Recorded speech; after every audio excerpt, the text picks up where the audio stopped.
Isipin mo to. Nagreklamo ka sa trabaho na meron ka habang yung trabaho mo ay pinapangarap ng iba.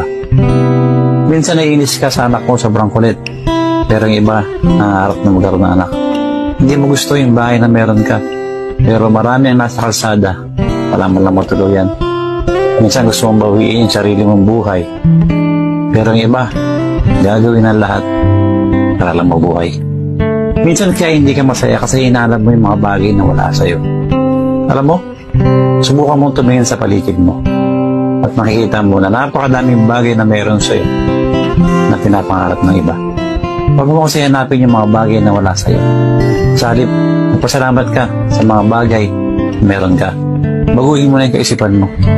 Dahil hanggat hindi mo binabago yung kaisipan mo, hindi ka magiging masaya.